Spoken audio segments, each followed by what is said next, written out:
This is the Money Loves Women podcast, the podcast that guides women to wealth and an extraordinary life. Here's your host, Dr. Deborah Ekstrom.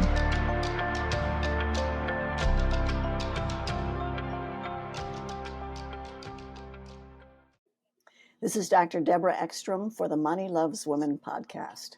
Today I'd like to introduce Brad Costanzo, and he is very simply an investor and a consultant. And I just found out that he is a recovering financial advisor. Yes, So ma'am. anyway, welcome, Brad. Thanks. We're going to talk about some really interesting things today, but before we get into things like crypto and Bitcoin and gold and investing and all the kinds of things that you do and the fun you have, tell us a little bit about your growing up years, where you came from I assume in our country, and what influenced you and what led you down this path.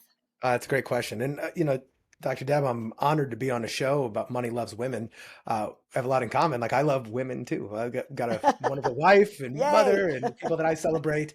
And I actually think it's a fantastic thing. What you're doing is helping to bring, some really great financial and investment education to women, because I think it's an area they've been sorely neglected by mainstream society for a long time. So I applaud you for bringing a lot of these topics, to the wonderful women out there who are, really women drive the economy. They control most of the spending, which keeps the wheels running. And it's a shame when they don't really understand how to, make their money work for them. So thank you for doing what you do. My background.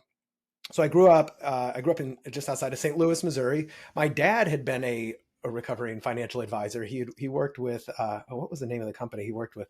I can't even remember right now. But growing up, I had a really good relationship with my dad, but it was funny because one of the ways I bonded with him, it wasn't over sports, it wasn't over other stuff. It was over the stock market. And he loved to invest in things. He would sit down and show me from an early age, what are stocks? What is this? What is that? And that was it was interesting. Like I thought it was interesting, but it was a way to bond with dad. And I remember, because I would read and I would do some stuff, that in eighth grade, everybody had to do a research paper on something. And like some people did rockets or lasers or something else. And my topic was compound interest. and I remember the opening phrase. I was like, I remember standing there in my eighth grade class saying, who was it? Albert Einstein once said the greatest power in the universe is not that of the atom or et cetera. It's the power of compound interest. And then I went on, and it was funny for all of the Gen X, Boomer, and anybody else beyond who used to watch the show Family Ties growing up with Alex P. Keaton, who was like the kind of the nerdy financial kid. I don't know if I was nerdy, but I loved finance and investments from an early age. And whether that was just because I thought it was cool or it was a way to bond with dad, it at least allowed me to create, to start to learn about it early.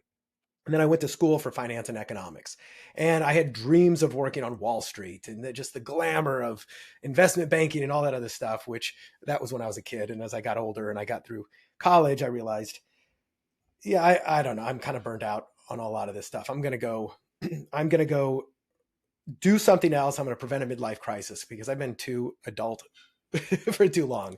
I went and got a job at Disney, and I started screwing around for a little while, took a couple years break.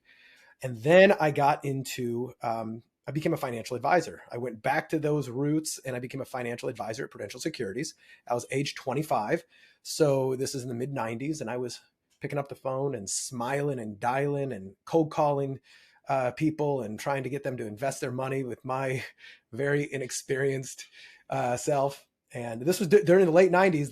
The stock market was on this tear. Like, you didn't actually need a financial advisor to make money. You threw a dart at the board, you hit a tech stock or a .com, and you made a bunch of money. Well, then the 2000 came along, and I had amassed about $100,000 in savings, and it was all in the stock market. And I had discovered at the age of 26 margin. They're like, oh, this is great. When everything's going up, you can just borrow money and, double it every other day. And then when Mary Meeker came out in 2000 and said that, it looks like we're about to start, a major fall, and everything fell to crap within about 2.5, 3 months, I was broke. I went from having it all to having nothing. And that was from gambling in the stock market, right? So I learned a couple of hard lessons there. And then throughout the next 5 or so years, I still was at Prudential Securities. I was working in another role, working with financial advisors, helping to, just help work with them on their portfolios, and not their portfolios, but their client portfolios. And I would, just really try to help them increase their business. But I wasn't dealing with clients as much. And in that time, to be really frank, with my own investments, I was deer in the headlights, and I was scared because I just got burned by the stock market, and something I loved burned me really bad. Made a bunch of money in real estate investing. And then I was like, oh, this is great. Now that gambler gene kind of came back. And I had a close friend that worked for an oil and gas company and talked about these natural gas wells that they were drilling in Texas. And I put $25,000 in one of those. The numbers all made sense. Like I come to things not as a gambler, but I look at things pretty astutely, do a lot of due diligence on them, and put the money in there. What I didn't realize was that natural gas and oil wells, et cetera, these are general partnerships, and they have cash calls. So if something goes wrong, they can ask for more money from the investors. And if you don't give them money, you can use your entire investment. So my $25,000 investment became a $100,000 investment before it went bankrupt. And so I lost pretty much everything I had twice in my life. That was fun. Now, it was a while. This was, by the way, that was maybe the early 2000s. The stock market, great financial crisis came along, and I made one really brilliant bet, which was in June in 2007. I just didn't like the way everything smelled, and I went completely to cash. I had six figures at this time. I went completely to cash, and I sat out, and I missed this massive drop in 2007, 8, et cetera, and 9. Problem was, I didn't get back in. Right. And I missed one of the greatest bull markets. I got back in a little bit, and I missed one of the greatest bull markets stimulated by quantitative easing that we've ever seen. And I sat on my hands. I did invest in some other stuff. I invested in my own business, which paid many, many dividends. But that's really kind of that's kind of, my financial investment backstory up until the past few years, where I started to really want to understand money, the roots of money, how it all works, the system that we're in, discovered, crypto, Bitcoin, the two are not the same, and a lot of different alternative investments. So even though I've been burned quite a few times, I've never let it, stop me. You can slow me down, but you can't stop me. And some things have worked out pretty well. Some things have not, but I continue to be a student of the game and continue to try to make my money work for me. So hopefully that a little more than a nutshell. Yeah, that's great. What was your mom doing? Your dad was doing financial investing, My loves dad, the stock market, my told you the dad stock did. market. Yeah, my dad did well, he was a financial advisor. And then but when I was born, he was like the head of labor relations at a steel mill. So he was no longer in the Okay. because he got out of being a stockbroker, like in the energy crisis of the early 70s, like 72 or 3 or something of that nature.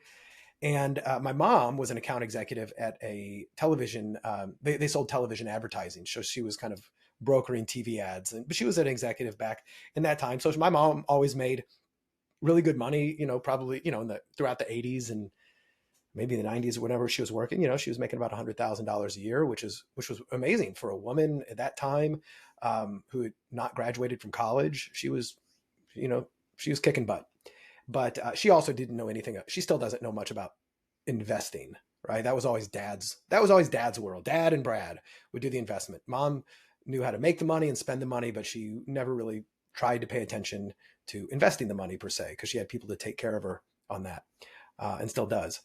But that was kind of what her role was. That's lucky that she still does, because that doesn't always happen. I heard a very interesting statistic recently that 98% of women at some point in their life become primarily responsible for their own financial well-being. And I thought that was a frightening and fascinating statistic, because Well, it makes so perfect many women, sense. yeah, it makes When you perfect think sense, about right? it, We like all the divorce outlive rate. husbands.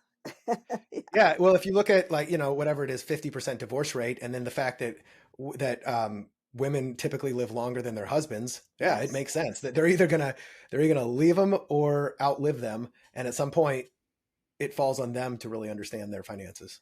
Yes. So it's a gamble Yeah. to not understand your finances. Yes. Well, it's interesting. You learned some really great lessons by making some mistakes. You were young, so you Yeah. could recover pretty easily, but it doesn't matter when it happens, you have to get back in the game, right? And Right. then you discovered cryptocurrency, you discovered Bitcoin. Tell us about your forays well, Yeah. first of all, tell us what Bitcoin is, tell us what cryptocurrency is, tell us what blockchain is, Okay. and then how they all relate to each other, because we hear about this all the time. Some people are very scared of what's going on because of the Yeah. newspapers and cryptocurrency. So kind of give us the rundown. Absolutely. So a lot of people are familiar at some degree. They've heard of Bitcoin, they've heard of crypto, especially because it's been all over the news. Like, it's the bubbles and the busts, and fortunes are made and fortunes are lost, and it looks like a gigantic casino. And to a large degree, they are right. However, I stumble first. Well, first of all, let me explain a little bit about what it is. I'll preface it, then I'll tell you how I discovered it, and we'll circle back and go a little deeper. And I want to talk about the things that I think are the most important things that I've learned over the past several years. So Bitcoin is a is a is a digital. You can think of it as a digital currency. A lot of people call it that. That's actually not quite what it is. Bitcoin is, there's never been an asset like Bitcoin in history. It is a duck-billed platypus, meaning it's like a combination of all these different, like a duck-billed platypus looks like a duck, it looks like an otter, it looks like a, something else. It's like all of these different pieces of something else put together, and it's its own unique animal. Bitcoin is very similar. It's a piece of cryptocurrency. It's a distributed ledger, meaning it's like, I always run the risk of trying to go really basic on this because I try to start at different areas, and I don't want to confuse people. So I want to let me circle back and say this is how I discovered it. You can make a lot of money with this, Brad. You should put your money in. I'm like, what is it? They're like, it's Bitcoin, it's Ethereum, it's this, that, and the other. Just put some money in and then start to pay attention to it. I was like, yeah, but what is it? They're like, it's like digital coins. It's like, okay, well, I'm not going to pay attention to it if I don't have a little bit of money into it. So I'm going to dabble. They said, go to Coinbase.com and buy some Bitcoin. I still didn't even know what I was buying at the time. I'm like, all right, I'm buying some digital asset, whatever that means. And I put this is back in 2017, early 2017. I bought like $5,000. I took $2,500. I put it in Bitcoin, which I'd been hearing about for, 5, 6, 7 years through other friends talking about it. And then I put another $2,500 in Ethereum. And then I was like, all right, now that I got a little money into it, maybe I'll start figuring out, well, what is this? What did I just buy? At the time for me, 5,000 was enough. Like it was small enough I could kind of gamble and just see what was up.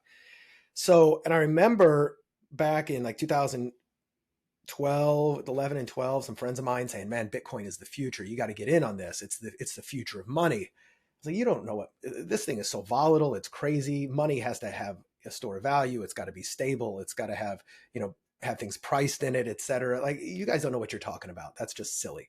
And I dismissed it wholeheartedly because I obviously was an expert in investing in money.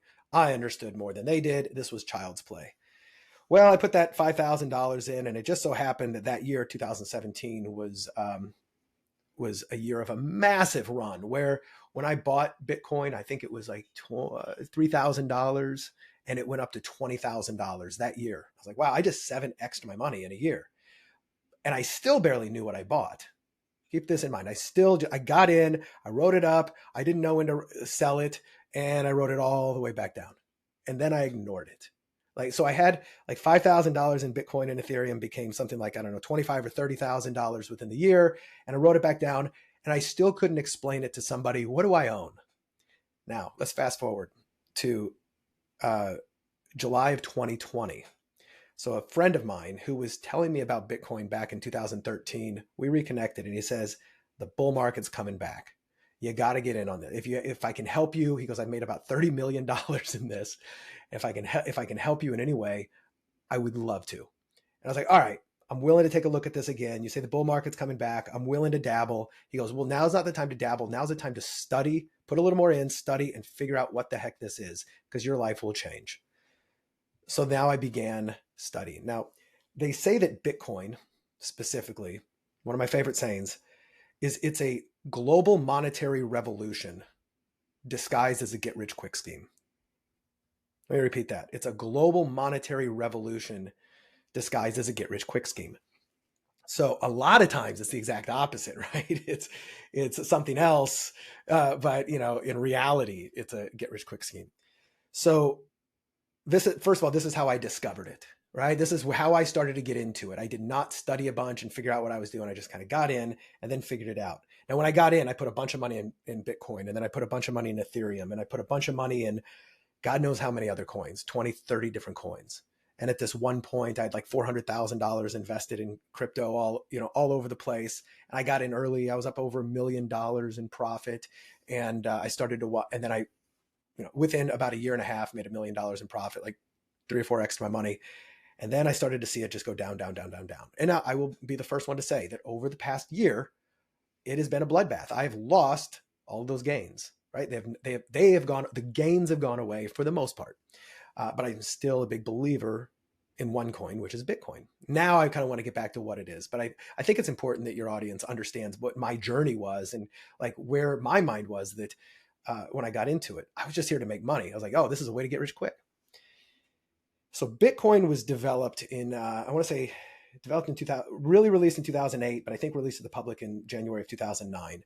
And there was a anonymous, either developer or group of developers who goes by the name of Satoshi Nakamoto. To this day, nobody, well, very few, if anybody, knows who Satoshi Nakamoto is. Completely anonymous. And he saw the problems with the global financial system in that we were having during the great financial crisis. And I pulled up a quote the other day, and I'm trying to find it right here. This is one of the things that Satoshi said when he was developing this cryptographic code that he saw could serve as digital cash or money. And he said the root problem with conventional currency is all the trust that's required to make it work. The central bank must be trusted not to debase the currency. But the history of fiat currencies, which is what we're in, is full of breaches of that trust. Banks must be trusted to hold our money and transfer it electronically, but they lend it out in waves of credit bubbles with barely a fraction in reserve. We have to trust them with our privacy, trust them not to let identity thieves drain our accounts.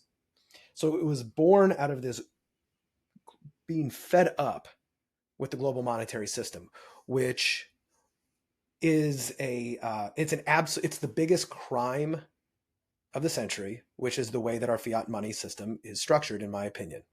Right? The Federal Reserve cartel, which by all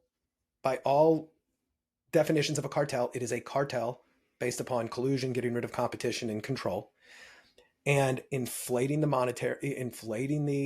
monetary supply on a whim, backed by absolutely nothing.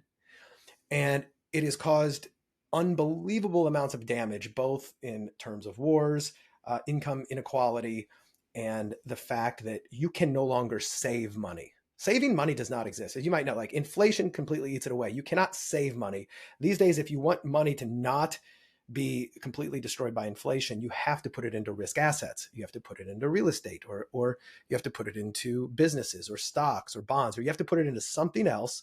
And God forbid you just want to hold on to the hard-earned money you've worked for and not go broke after a while. Bitcoin, how does that fit in? Well, Bitcoin, and once more, I separate Bitcoin and crypto completely. Crypto, to me, those are, for the most part, it's technological innovations that may or may not find a use. They're trying to compete, with Bitcoin. They cannot. It's not even a thing. Those are little tech stocks. Bitcoin is money. So what are the properties of money, right? So, money should be a store of value. It should be a unit of measurement. Ideally, money should be hard to come by, because if it's not, then it just becomes counterfeitable. So, and Dr. Deb, please stop me if I'm on some kind of a tangent. Then you want to either stop me, No, because this is otherwise great. I'll just wind me You're up. teaching like crazy. I'm loving every minute. Keep going. Good. Good. So, Money should be a store of value. It should be a unit of measurement. That's great. That's exactly what money should be. right, exactly. And it should be fungible. It should be interchangeable. Actually, these are the traits of money, right? It's interchangeable, or also called fungible. If I give you $1 and you give me back $1, hey, we can interchange it, right? $1 is $1. It should be non-consumable, right? As opposed, let's say you're bartering and you're giving out bread for something else. It should be portable. You should be able to take it with you. It should be durable. It should be something that withstands time. So if I do store it somewhere, it's not going to degrade. It should be secure, meaning ideally it should not be able to be counterfeited. It should be easily transactable. So if I give you something, you give me something, it's easy. And it should be scarce. That's the other thing, because this kind of comes back to cannot be counterfeited. It should be scarce. If you and I are trading gold, for instance, and we'll talk about gold. Gold is scarce. It's hard to find gold. If we were trading pebbles, well, those are everywhere, or grains of sand, right? All of a sudden, there's no value in that. Then there's three other aspects of money that have come into play, especially with technology. Is it sovereign, meaning is it government issued, or is it issued by the people? Is it centralized and controlled, or is it decentralized and without control? And now there's, with technology, is the money smart? Is it programmable or not? Now, it's been said, and I love this, that a lot of people think, well, the government makes the money. Well, government doesn't make money. Government makes currency. They determine what currency is. People determine what money is. We determine what has value. So if you want to trade, like right now over in Zimbabwe, currently there's insane inflation. Over in Argentina, there's insane inflation. The dollars, these are Mexican pesos, right? But imagine that these are Zimbabwe dollars. There's, $1 trillion bills. It's insane that, like, these have no value. And the people are realizing that the government is saying this has value, but it's not valuable to me. I'd much rather go back to barter. I'll trade you eggs for your milk, right? That's what value is, because money is simply the ability for individuals to exchange value over time and space, right? So, fundamentally, like, what is money? Well, I'm trading the work that I've put into something, and I'm emphasizing work because that's important when we talk about Bitcoin. I'm trading the work that I put into something for the work that you put into something, right? If I'm a potter and I make this coffee cup right here, with my own time and energy and resources, and I sell this to you for $5. Well, now you've done something to earn that $5, right? So you're going to give me a part of your life force, and I'm going to exchange it another part of my life force. So money is a way we exchange the energy we have expended, which represents like our life force at a very fundamental level. What does this have to do with Bitcoin and money, et cetera? Well, let's go back to gold. So gold has always been this place where you put your money as a hedge against inflation and currency debasement, which is really the same thing, where the value of the dollar gets lower and lower because the government keeps printing money. And gold for 6,000 years has been recognized as money. It's interchangeable. People want it. The government doesn't really control it. They can buy as much as they want, but ultimately you can go find gold somewhere, and now you've got gold and you can exchange it with people without permission. And gold, because it's scarce, because it's so scarce, it has a tremendous amount of value. And they call it hard money. And one of the reasons they call it hard money is because it's hard to make that money. It's hard to make gold. You have to expend a tremendous amount of time and energy and resources and money in order to extract the gold from the ground. And that means that if the price of gold goes way up, and the gold miners are like, wow, if we go find more money, we're going to be able to sell this, and get rich. Well, it's hard to do that, right? It's not easy money. Easy money is what we have right now. This is when Jay Powell over at the Federal Cartel pushes a button, and I'm simplifying the matter, but he says, turn on the money printer. Let's go. Let's just create money backed by absolutely nothing but the full faith and credit of the United States government, which has betrayed its people many, many times, betrayed the trust, completely, debased our purchasing power. And that's what it's based on. It's easy money. Hard money means it's hard to create. Okay. So some of the traits of gold is, yeah, it is fungible. If I have a little piece of gold, you have a piece of gold, we can trade it back and forth. It's not consumable. It's fairly portable, but this is actually one of the big problems with gold is that it's hard to transfer a large amount over over time and space. Right? If you're trying to transfer $1 billion worth of gold, for instance, you better have a heck of a big truck. It's divisible, but it's not highly divisible. I mean, you can shave off little, gold flecks. It's somewhat secure. It's really hard to counterfeit, but it's not impossible. A lot of countries like China, I think, recently bought a bunch of counterfeit gold. It's not that easy to transact in, right? You either have to carry it with you or, as I said, you have to shave off a piece, and it is pretty scarce, but there's a lot of gold out there still that has to be mined. Now, in the face of banking crisis, in the face of inflation, et cetera, gold's a great place to be because it will ideally protect your purchasing power. Because as the value of the dollar goes down, the value of gold typically goes up. And that's a great place in times of crisis like we are in now to store your money. And I own gold. But let's compare that now to Bitcoin. Let me go back to what is Bitcoin. So Bitcoin is a ledger. It's a database. Right? Well, why is that valuable? So back in the old times, or like prehistoric times, Dev, if it's you and I, and let's say we're close friends, or we're in the same family, and you do something for me and I do something for you, we could write that down in a ledger because we trust each other, right? We could have a little book and we could say, Brad mowed Deborah's lawn, and Deborah made Brad dinner. Okay, we exchanged value, right? So there's a value exchange there. Or, if we're doing something else, like, right, we're writing it down, but that requires trust.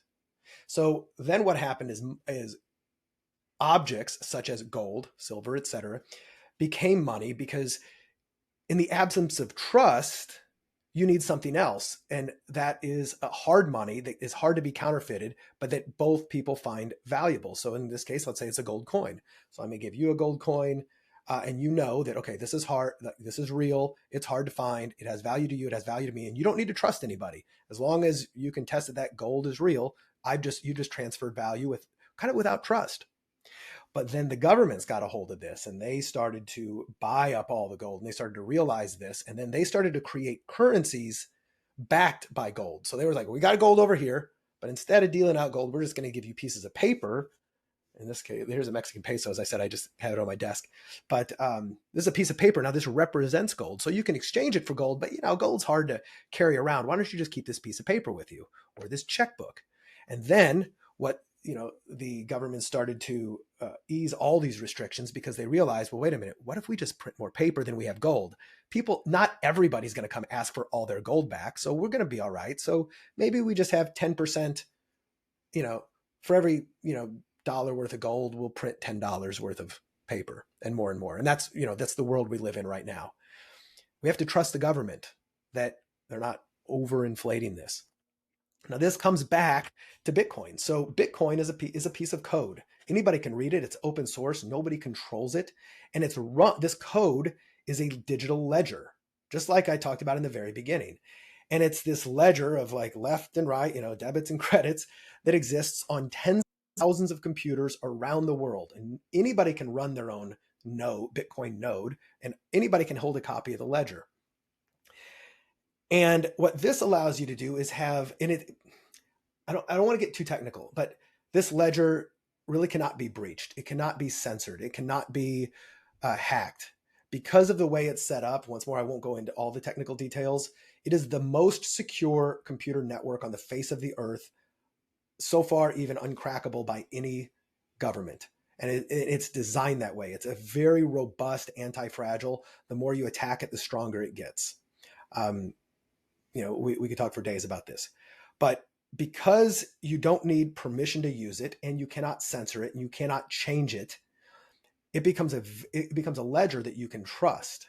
There's value in that alone to say, if I give you this dollar, you give me that dollar, this transaction is recorded. Or if I want to put information on the ledger, I can do that. It's recorded in posterity and nobody can change that. That's very valuable.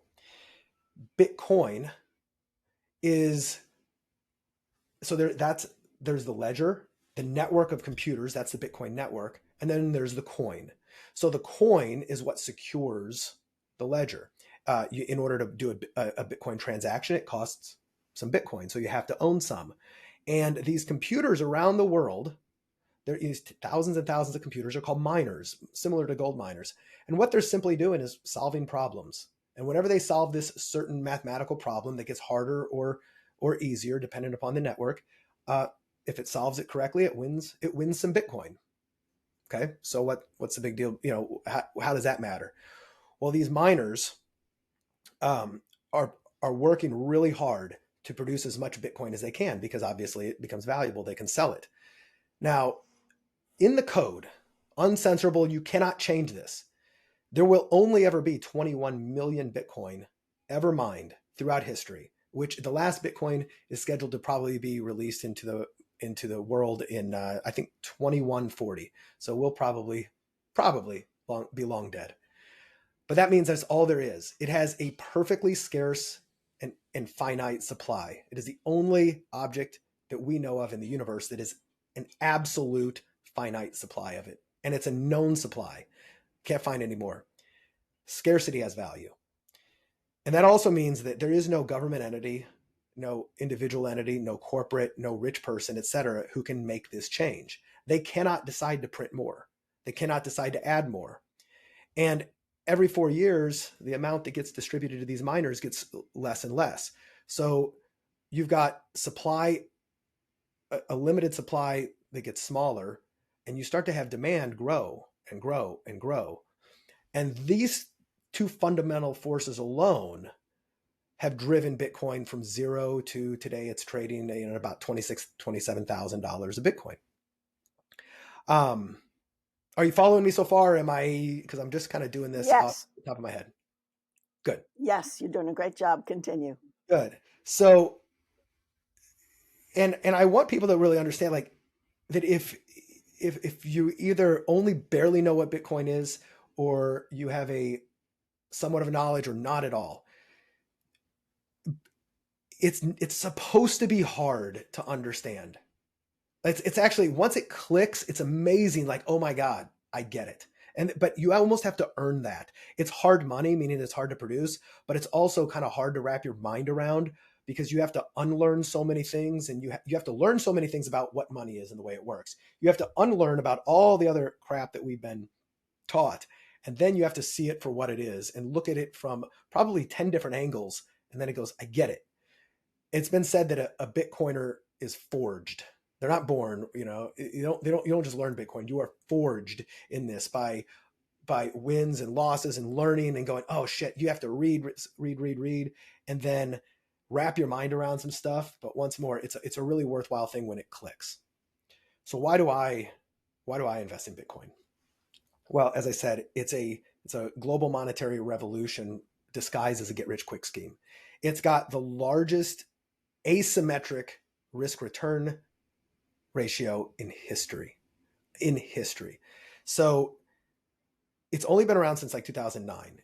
In that time, it has had an average annual growth of 200% per year. The stock market over time has an average compound annual growth of about 8%, give or take. 200%. It's brand new. It's still in its infancy, right? In 2009, it did 3,000%. In 2013, it did 5,100 and almost 5,200%. In 2017, it was up almost 1,200%.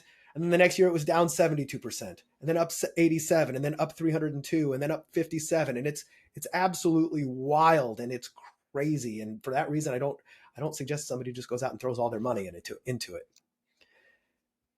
But the fact that it's grown through it's had at least 4 or 5 bubbles, meaning insane heights followed by dramatic lows of dipping 85%.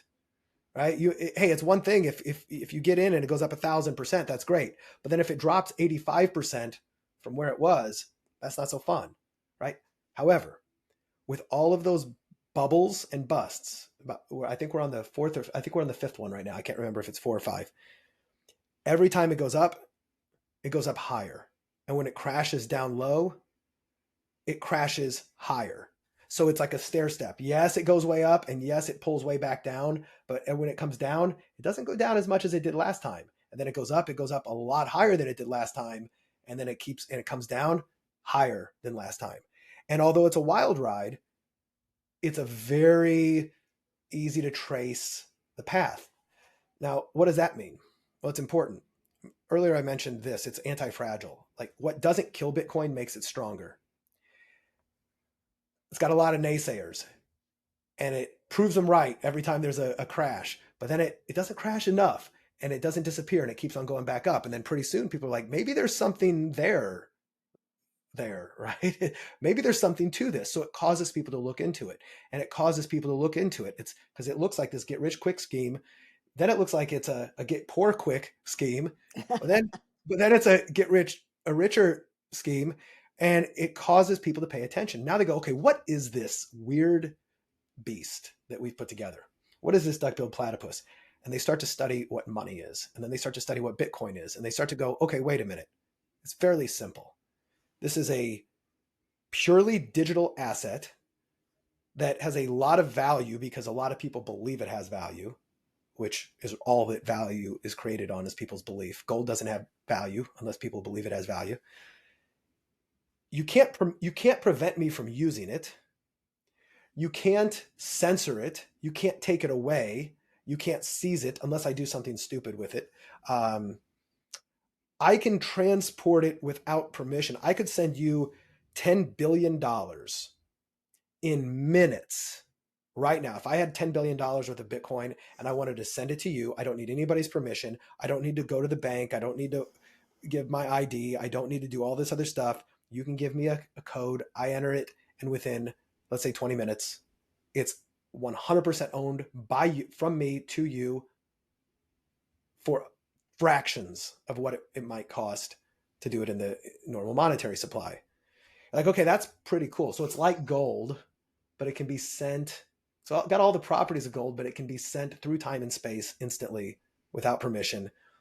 And if I needed to leave the country tomorrow, I could leave the country, go somewhere else, and I could take all of my wealth with me simply by knowing my password to my, to my ledger.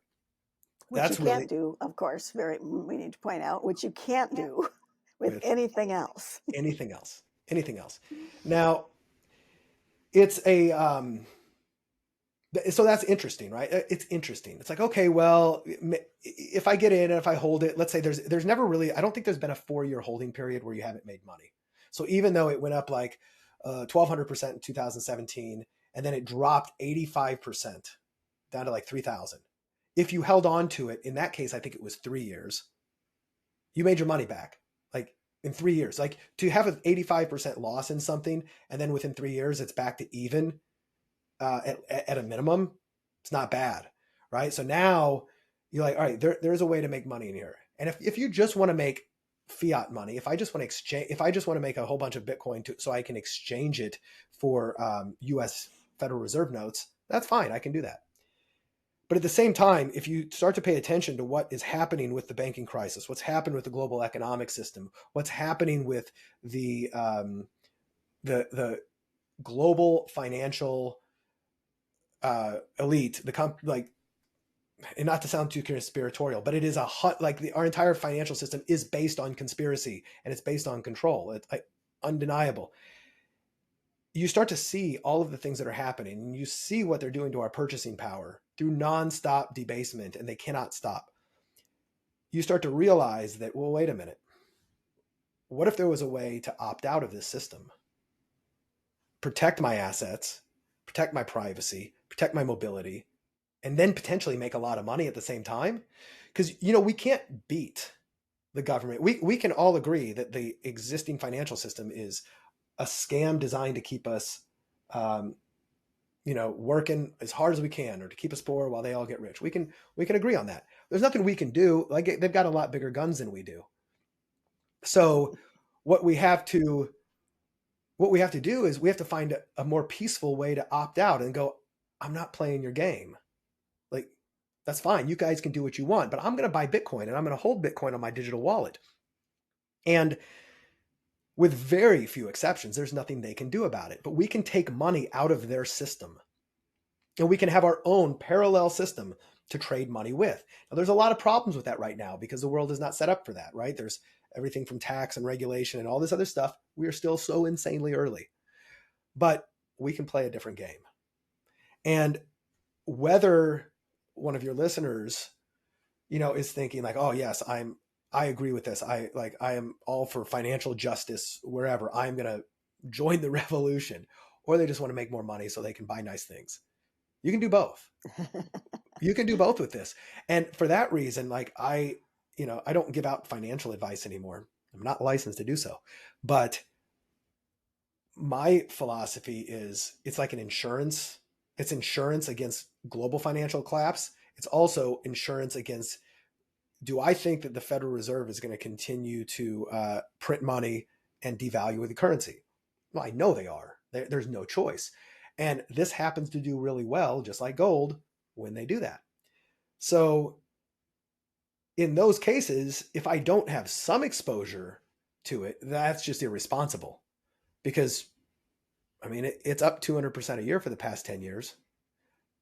I don't know if it'll continue up like that. I believe it will, but it can only go to zero, right? That my downside risk is, let's say I put in $10,000 and I buy a portion of a Bitcoin. So by the way, you don't have to buy an entire Bitcoin. You can put $20 in and buy, they call them Satoshis. Those are like cents. But if I put $10,000 into Bitcoin right now and I just hold that on, the worst that can happen is it goes to zero. The worst. Now, history has shown that with all these bubbles and busts, et cetera, hasn't gone to zero, probably not going to. So in that case, the upside is it can go to, to infinity, right? The upside is quite truly unlimited. If it only reaches the value of gold, if it only replaces gold, I think that puts the value, I'm making this number up, but I think that puts the value of Bitcoin right around $250,000 per Bitcoin, something of that nature. The upside is tremendously unlimited. The downside is very limited. And technology like this either goes to zero or it goes to infinity, right? It's usually not, oh, okay, we're just going to stay here. And to me, I'm like, well, I better have a portion of my money in there because it may do really well. It's not correlated to the stock market anymore. Some years it will be, sometimes it's not. It's not correlated to real estate. But then there's also those other aspects of I'm voting two big middle fingers to the global financial system.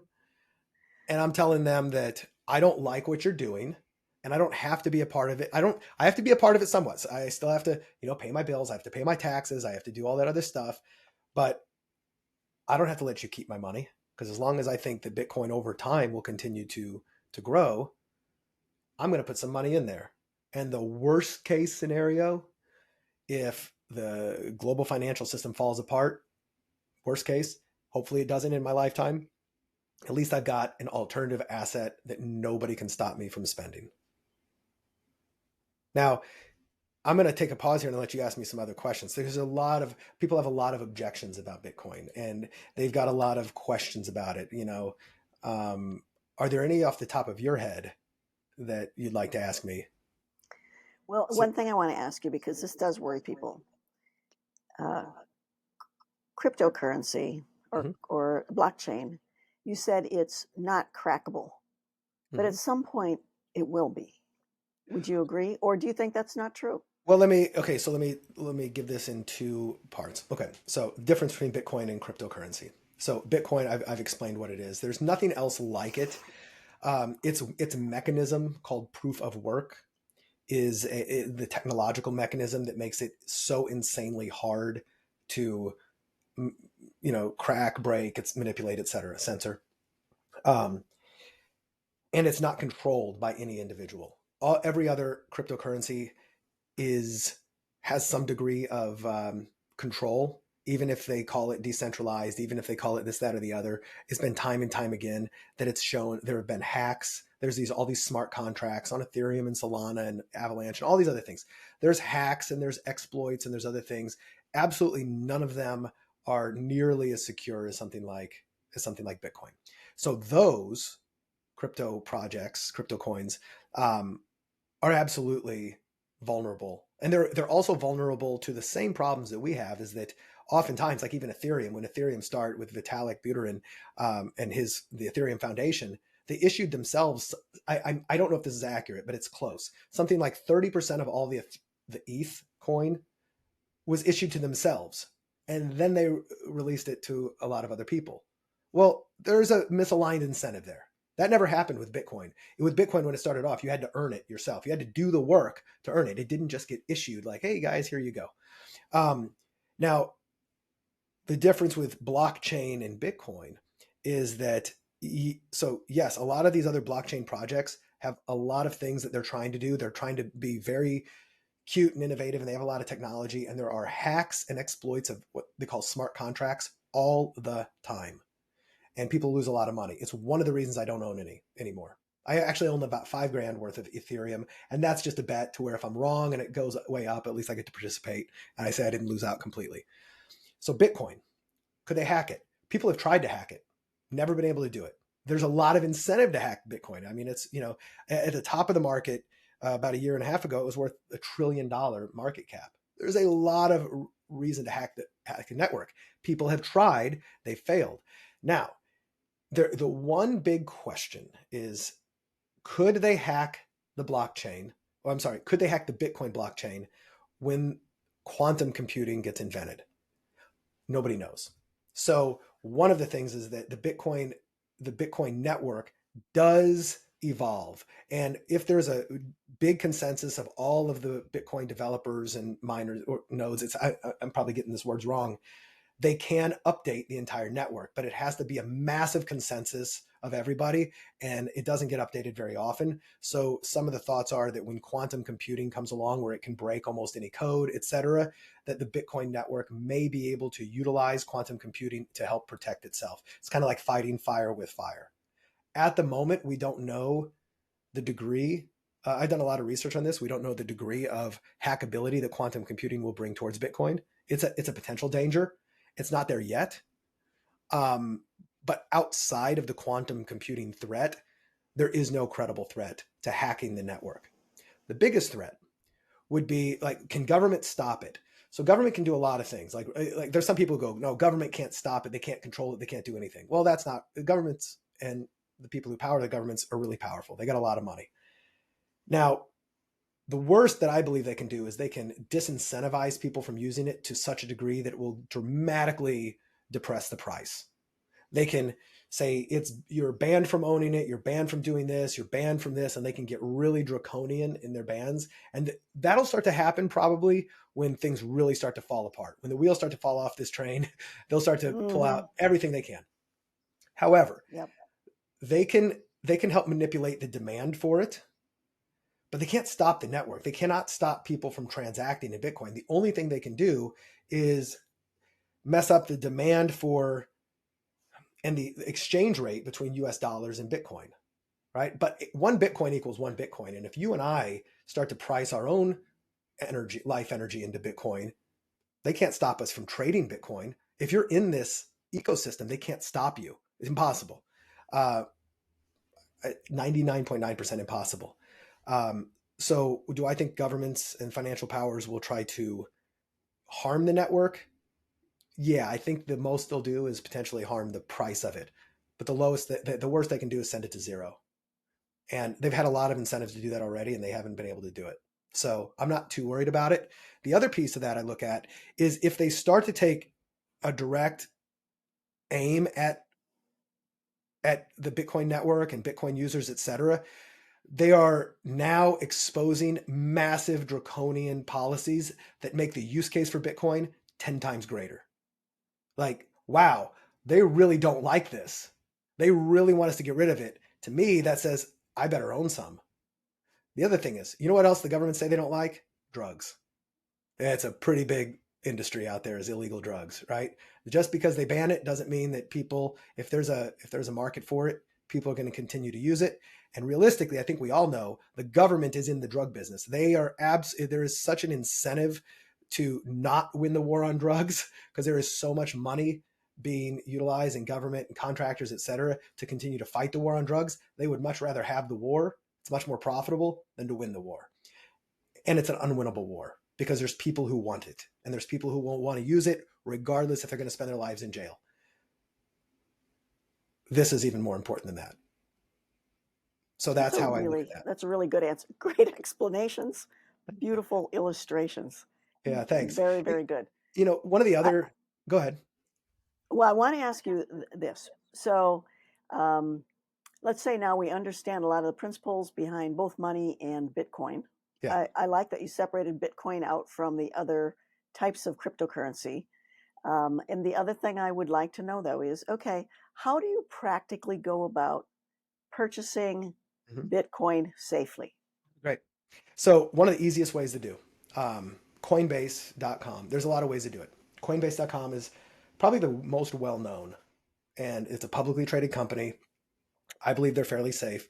The easiest way, there's different ways to do this, as I said, but whenever I tell people brand new to this how to do it, I say, go to Coinbase, follow their instructions, and set up an account. You'll have to submit your ID. You'll have to do all this other stuff called KYC, or know your customer. And then you can connect your bank account, or you can wire money in. There's different ways to pay for it. And you can push a button and you can buy Bitcoin. You buy $20 worth if you want. Buy 1,000. When I first started, I said, give me $2,500 of Bitcoin and $2,500 worth of Ethereum. And then, like most people who don't know better, I just kept my coins on account at Coinbase. And I said, okay, you guys hold it. When I'm ready to sell it, I'll come back to you. Same as having your account at Schwab, right? Only it's not. So there's a term in the world of crypto and Bitcoin. It's like, if not your coins, like not your keys, not your coins. And what that means is, I'm just going to continue to refer to it as Bitcoin instead of crypto. Unlike dollars at the bank, right? Unlike stocks. Well, in the past, you could actually own the stock certificates. You could have those at your house. They're bearer certificates. And you could say, I own the stock in Disney. Well, this is very similar to that. But if you have your coins at Coinbase, they actually own them. If they got hacked, if something else happened, yes, you could lose all your money. And there is no FDIC for recovering lost crypto, right? So if you lose it, you've lost it. But what you can do is you can take those coins that you buy on Coinbase, and then you can send it to your own wallet. Now, a wallet is simply a piece of software. You can have a wallet that is like a piece of hardware. It looks like a USB drive, or you can have it on your phone. So for instance, Coinbase has a Coinbase wallet, which is different than a Coinbase account. And what it is you're the only one who has access to it. You don't want to forget your password, but you can buy your coins on Coinbase, and then you can send them to yourself. You can send them to your wallet. Now, what's interesting about wallets is that although I may have $1 million sitting on my Coinbase wallet here on my phone, it's not actually there. I could lose my phone. I could lose my USB drive. I could, lose it forever in the bottom of the ocean, and I still can access my coins. Because the interesting thing about this is the coins don't live in a single place. The coins are all entries on a ledger that is distributed amongst tens of thousands of computers worldwide.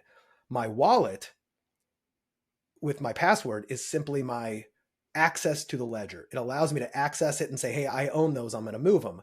But as long as I know my seed phrase, which is my password, I can lose my phone, I can lose my USB drive, I can go buy another one, I can enter that code, and boom, it's all recovered. I'm the only one who has access to it. So that's when it comes to safety. More people lose money in crypto and Bitcoin from losing their passwords than they ever do from the prices. But with that, it comes a lot of responsibility of like, you have to be really good, like operational security. Make sure if you're going to buy this, if you're going to store it yourself, you're not going to lose it. But it's one of those things that's not easy. It's not as hard as it was years ago, but it's not as user friendly. I can't imagine. Like, I've gotten my mom and dad on this, and yes, it was a nightmare trying to explain to them all the technical things they have to do, even though it's not that technical. But they're used to just having somebody else. They're used to trusting another company with their money. And these days, the bottom line is you can't trust people with your money. You got to start taking responsibility. That's great. I like that description. I'm going to give it a try. Thank you. It's fairly easy, and the goal is to start small, and it's to have a little bit of skin in the game, because if it works out really, really well. And if it doesn't, if you've only got a little skin in the game, you've only lost a little bit. But the other piece of advice I like to give is don't put money in that you need to touch for 4 years. That's my little. Don't put money in that you can't afford to lose. Yeah. Or at least, Yeah. but a little bit more is like have at least a 4-year holding period. If I'm going to put $5,000 in, historically speaking, every 4 years, I'm positive no matter what time period I got in, I'm going to be in the black within 4 years, even if I have the worst timing. Like you could be the unlucky lady who buys it the tip top of the absolute peak of the market, like in 2017. And you were the last one in before they yanked the musical chairs, and it went down to 3,000, from 20,000 to 3,000. And you're like, this is terrible. If you waited 4 years, you're back in the positive. And that's happened every single time. So the worst case scenario, hang on for 4 years. But like you said, don't do it if you can't afford to lose it. And then if you put the money in, take the time to learn about it. There are so many cool resources out there. I discovered one just recently, like just the other day, called Bitcoin.rocks. Bitcoin period ROCKS. And it's got a lot of great things. It's like, oh, tell me about this, tell me about that. And it takes you to a description of that aspect, like the environment, right? There's a lot of Bitcoin gets blasted by a highly corrupt and ignorant media about Bitcoin is so bad for the environment. It uses more energy than the like several nations combined. And it's super energy intensive. And look at the carbon footprint of Bitcoin. And that's due to its proof of work mechanism, because there are tens of thousands of computers running around the clock, basically, doing all these things. It generates so many terawatt hours of energy that it's mind boggling. But what they don't understand is a few things. Number one, 66% and growing of all the energy consumption is from renewable sources on the Bitcoin network. It is one of the greenest technologies out there for that reason. Number two, it doesn't, like people think that Bitcoin pollutes. It doesn't. It simply buys energy at market rates. It buys the energy. It consumes energy, but it doesn't produce energy. It needs energy. And just like anything else, our washer and dryer. I read the other day, and I think this is true, but I didn't verify it on another place, that every year, I think it's the world's or America's Christmas lights consume more energy than Bitcoin. Christmas lights. So when you think about that, like what's the use of it? But these are other things that are consuming energy. Now, and I'm going to leave my favorite piece for last on this energy thing, but it's actually one of the best things for renewable energy. And here's why. In order to have renewable energy, you need to have somebody to buy that energy. And renewable energy can be it could be a volcano way out in the middle of nowhere. And it's really hard to transport that energy that the steam produces from geothermal into other places and to sell it. But you can hook up a Bitcoin mining rig up to it so that steam produces the power that powers these machines. And then these machines produce Bitcoin, which can be sold in the market, which means that this company who's producing renewable energy has a market for it, which can sustain it so that it can actually sell the other energy to people who need it. And so it actually encourages renewable resources. But for me, the most important piece is it's worth it. We have, for the first time in history, one of the most important inventions, which is a sound money that you cannot F with. Nobody can screw with it. And that is so important. It has the ability to set so many people free if we start to adopt it continue to adopt it at a global scale. To me, that's a worthwhile use of the energy. And anybody who says it consumes too much, it goes, well, it depends compared to what? And to me, it's worth it. And hopefully, your listeners will start to look into this and go, okay, this might be worth at least my attention as well. That is really excellent. I would love it if you would send me more resources I would be happy beyond to. Bitcoin.rocks, I'm happy because to. this is so many people want to learn about Bitcoin. The stuff that I've read made me more confused than I was before, I'll send you a and few things that I think you'll like. yeah, and I feel like I really understand so much more having heard what you had to say today. I mean, I Good. Well, really feel like I get it. I'm really glad because I don't talk about this a lot outside of just with individual friends, and this was a fun way to kind of try to encapsulate a fairly complex topic into somewhat simple terms that has taken me several years to continue to study, and I continue to study even though I feel like I understand it. I'm continuously reading more and more so that I can understand it even at a simpler level because, as I said, I do believe in it, but if you can't simplify it, then you don't really understand it. So I So, appreciate you one letting me quick do that. question. If you want to follow what's going on with Bitcoin, where do you go to find that information? So I am a nonstop, um, consumer of Twitter, crypto Twitter, if you would, Bitcoin Twitter. So there's a lot of people I follow on there, but one of the best, like you can go to bitcoinmagazine.com. Twitter is a great place. If you just type in hashtag Bitcoin, you can see a lot of people talking about it. The problem is, on Twitter, you don't really know who to follow and who's full of crap and who's not, but Hmm. there's no individuals. Bitcoin Magazine is a pretty good one though. Okay, Bitcoin Magazine, great. Yeah, And the last thing is, how easy is it to get back out of your Bitcoin? Somebody wants to take some profits, very easy. have some Easy, crazy but not as cash. easy as, like as I said, if you, let's say you've got an IBM at Schwab or something like that. Well, you just log in, push a couple buttons. So it's not that easy, but it's not that hard either. So all I do is I open up my wallet, and the first thing I do is I'll open up my wallet, and then I'll open up, if I'm using Coinbase as the exchange, but I'm using a wallet on my phone or my thumb drive, and I'll say, okay, I need to send the money back to Coinbase or the exchange I'm using. So all I do is I enter in one address, I enter the amount, and I hit send. I may have to wait, 5 minutes, 20 minutes, or whatever for the coins to confirm and get there. And then when I'm on there, I just go sell for cash. So it just takes one extra step.